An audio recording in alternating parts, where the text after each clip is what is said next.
আসসালামু আলাইকুম। আওয়ামী লীগের রাজনৈতিক কার্যক্রম নিষিদ্ধ, সংগঠন হিসেবে ছাত্রলীগও নিষিদ্ধ। এই অবস্থায় সরকার বিরোধী আন্দোলন করতে গেলে নিঃসন্দেহে তাদের নেতাকর্মীরা আটক হবেন, সবই সত্য। নিষিদ্ধ দলের কার্যক্রম নিশ্চয়ই আমরাও সমর্থন করি না, কিন্তু নিষিদ্ধ হওয়ার সুযোগ নিয়ে আওয়ামী লীগ সব কিছুতেই আবার হাত পা গুটিয়ে বসে থাকার সুযোগটি নেবে, আরাম আয়েশে থাকবে, এটিও নিশ্চয়ই আমরা সমর্থন করি না। এই প্রসঙ্গগুলো কেন নিয়ে আসছি বলছি সে বিষয়ে। আওয়ামী লীগ ক্ষমতায় থাকতে মুক্তিযুদ্ধের চেতনার কথা মুখে ফেনা তুলে ফেলত। মুক্তিযুদ্ধের চেতনাকে তাদের রাজনৈতিক কার্যক্রমে ব্যবহার করেছে, রাজনৈতিকভাবে লাভবান হওয়ার জন্য। এ কথা যেমন সত্য, আবার এ কথাও সত্য মুক্তিযুদ্ধের পক্ষের যে সাধারণ মানুষেরা রয়েছেন তারা তাদের চেতনাকে সুদৃঢ় রাখতে, মুক্তিযুদ্ধের পক্ষে কথা বলতে শুধুমাত্র আওয়ামী লীগের সময় পুরোপুরি সাহস পেয়েছেন। শফিকুল আলম, প্রধান উপদেষ্টার প্রেস সচিব, তার সব ধরনের বক্তব্যের বিরোধিতা, সব ধরনের সমালোচনা আমি সব সময় করে আসছি। তখন তিনি যেসব কথাবার্তা বলেন আসলে সেগুলো কোনো যৌক্তিকতার মধ্যে পড়ে না। কিন্তু 5 আগস্ট অভ্যুত্থানের বর্ষপূর্তি দিনে তিনি একটি পোস্ট দিয়েছেন তার ফেসবুক পেজে। তার এই পোস্টের কোনো অংশের সাথে আমি একমত পোষণ না করে পারছি না, অন্তত এক্ষেত্রে। তিনি কি বলেছেন তার ফেসবুক পেজে? তার লেখাটির শিরোনাম হচ্ছে শফিকুল আলমের এই স্ট্যাটাসটির কোন জায়গাটি সত্য? অবশ্যই সত্য। আওয়ামী লীগ রাষ্ট্রযন্ত্রের সব কিছু ব্যবহার করে তারা ক্ষমতায় টিকেছিল। শেখ পরিবারের সদস্যরা যে ভয়ঙ্কর দুর্নীতি করেছে, অপকর্ম করেছে, তার কারণে আওয়ামী লীগের তৃণমূলের নেতাকর্মীরাই অতিষ্ঠ হয়ে উঠেছিল এবং তারা এখনও চায় না শেখ পরিবারের সদস্যরা ফিরে আসুক। কিন্তু আওয়ামী লীগ আর কখনোই ফিরবে না, নিশ্চিহ্ন হয়ে যাবে, এটিকে কি কোনোভাবে সমর্থন করা যায়? যায় না। আওয়ামী লীগ নিশ্চিহ্ন হয়নি, আওয়ামী লীগ ফিরে আসবে, এটি আমি মনে করি। এবং যে কথাটি বলছেন শফিকুল আলম, যে কয়েক মিলিয়ন বিপ্লবীর মুখোমুখি দাঁড়ানোর সাহস রাখে না, কয়েক মিলিয়ন সাধারণ মানুষ হয়তো ছিল, কিন্তু যারা সামনের কাতারে ছিলেন তাদের যে পরিকল্পনা ছিল, তাদের যে ছক ছিল, যে ষড়যন্ত্র ছিল, সেটি তো আমরা বুঝতে পারছি। সে কথা তার লেখার সাহস নাই, লিখতে পারবেও না কখনো। তখন তাদের উপরে তাদের উপর ভর করেই তিনি টিকে আছেন, বা তার গুরু বা সহকর্মীরা টিকে আছেন। এখন বিষয় হচ্ছে, যে উদ্দেশ্যে আওয়ামী লীগের নেতা কর্মীদের তিনি কাপুরুষ বলেছেন, আমি ঠিক সেইভাবে আওয়ামী লীগের নেতা কর্মীদেরকে এই মুহূর্তে কাপুরুষ না বললেও তারা যে কোনো ক্ষেত্রে কাপুরুষতার পরিচয় দিচ্ছেন, এটা চরম সত্য কথা। এইবার আসি, কেন এত কথা আমি আপনাদের সামনে তুলে ধরলাম, কোন প্রসঙ্গে? বিষয়টি হচ্ছে, তার আগে বলে নিই যে শুরুতে বলছিলাম যে নিষিদ্ধ দলের কার্যক্রম আমরা কোনোভাবেই সমর্থন করি না। কিন্তু ধরুন, আমি যে আদর্শের মানুষ, আমি যেই চেতনা লালন করি মনে প্রাণে, শত প্রতিকূলতার মধ্যেও নিশ্চয়ই আমি আমার আদর্শে অবিচল থাকব। কোনো রক্তচক্ষুই নিশ্চয়ই আমাকে অবদমিত করে রাখতে পারবে না। এই কারণেই বলছি কথাগুলো। তা হচ্ছে, গত 5 আগস্ট অভ্যুত্থানের বর্ষপূর্তির দিনে আমরা জামাত শিবিরের ভয়ঙ্কর ঔদ্ধত্যের প্রকাশ দেখলাম।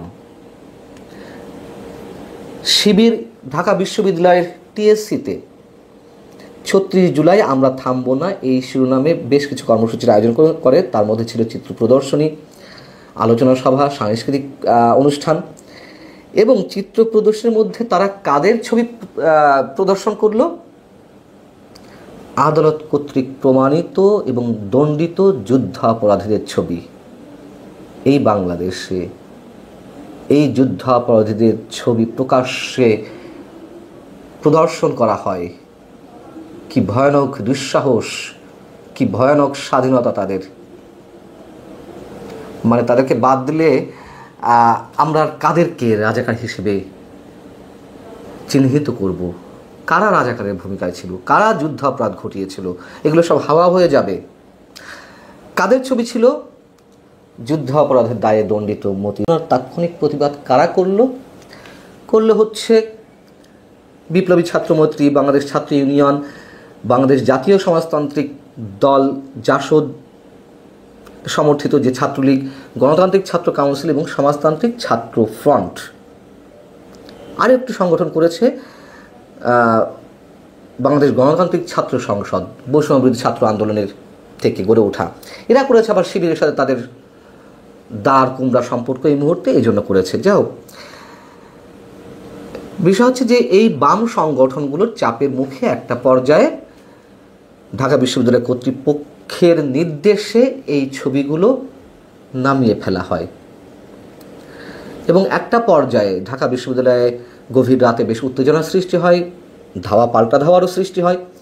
প্রশ্ন হচ্ছে, এই যে ঘটনাগুলো ঘটছে সেই চেতনাজীবীরা কোথায়, সেই আওয়ামী বুদ্ধিজীবীরা কোথায় যারা মুক্তিযুদ্ধের কথা বলতে বলতে মুখে ফেনা তুলে ফেলতেন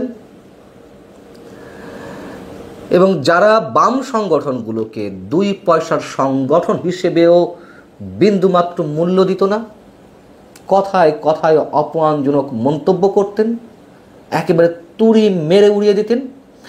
এখন সেই বাম সংগঠনের গুটি কয়েক নেতাকর্মী ঢাল হয়ে দাঁড়িয়েছে মুক্তিযুদ্ধের সপক্ষে।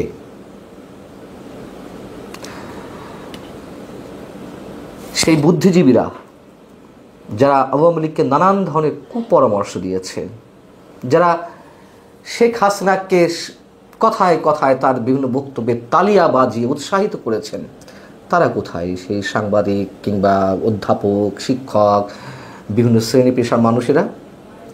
এবং কোথায় আওয়ামী লীগ, যুবলীগ, ছাত্রলীগের নেতাকর্মীরা? আমি বলছি না রাজনৈতিক কার্যক্রম নিয়ে তারা এগিয়ে আসুক, যেহেতু তারা নিষিদ্ধ, কিন্তু তারা রাজনৈতিক পরিচয়ের বাইরে তো সাধারণ মানুষের সাথে নিয়ে এগুলো বিরোধিতা করতে পারে না? অবশ্যই পারে। কিন্তু এই জায়গায় আবার তারা ওইটি বলে নিজেদেরকে সেফ সাইডে রাখছে যে আমরা তো নিষিদ্ধ, আমরা এখন পথে নামবো কী হবে। কেন হরতালের ডাক দেননি? বিভিন্ন কর্মসূচির ডাক এই 1 বছরে দেননি? খণ্ড খণ্ড মিছিল বের করেননি? এখন কেন পারেন না আপনারা দলীয় ব্যানার ছাড়া এই ধরনের কার্যক্রম হাতে নিতে? রিস্ক তো থাকবেই। বীর পুরুষরা তো কখনো কোনো রিস্ককে মাথায় রাখে না। কেন সৎ সাহস নিয়ে এই যে মুক্তিযুদ্ধের অপমান, এই যে চিহ্নিত যুদ্ধাপরাধীদের কার্যক্রম প্রদর্শন, এর বাইরে তো 1 বছরে আরও অনেক কিছু হয়েছে। পাকিস্তানের মোহাম্মদ আলী জিন্নাহকে বাংলাদেশের জাতির পিতা হিসেবে ঘোষণার দাবি জানিয়েছে কোনো সংগঠন। অনেক কিছু ঘটে গেছে, সেসবের বিরুদ্ধে নামতে পারেন না। অবশ্যই এখানে কাপুরুষতা পরিচয় দিচ্ছে আওয়ামী লীগের নেতাকর্মীরা। শফিকুল আলমের এই বক্তব্য যেভাবেই আসুক না কেন, অন্তত এই শব্দটিকে সমর্থন করছি। আর আরেকটা বিষয় দেখুন, নির্বাহী আদেশে আওয়ামী লীগের রাজনৈতিক কার্যক্রম নিষিদ্ধ হয়েছে, ছাত্রলীগ নিষিদ্ধ হয়েছে, আদালত কর্তৃক তো আরও হয়নি। কিন্তু নির্বাহী আদেশে নিষিদ্ধ হওয়ার পরেও আওয়ামী লীগের টিকিটই দেখলে, ছাত্রলীগের গন্ধ পেলেই যেভাবে তেড়ে যাওয়া হয়, যেভাবে তাদেরকে আটক করা হয়, যেহেতু নিষিদ্ধ, কিন্তু আদালত কর্তৃক প্রমাণিত এবং দণ্ডিত যুদ্ধাপরাধীদের ছবি এই বাংলাদেশে প্রদর্শন করা হয়, যে ঔদ্ধত্য প্রকাশ করা হয়, সেখানে ডক্টর মোহাম্মদ ইউনূস সরকার এবং ইউনূস সরকারের সাঙ্গপাঙ্গরা টু শব্দটি করে না, বরং সম্ভবত খুশি হয়। টু শব্দটি করার সাহস তাদের নেই। তার কারণ জামাত, শিবির এবং এনসিপির কতিপয় বিতর্কিত নেতার উপরেই তো ডক্টর ইউনূস টিকে আছেন। তার তো সেই সাহস থাকার কথা নয় নিশ্চয়ই। এবং এই সবই বাস্তবতা। ভালো থাকুন। আল্লাহ হাফেজ।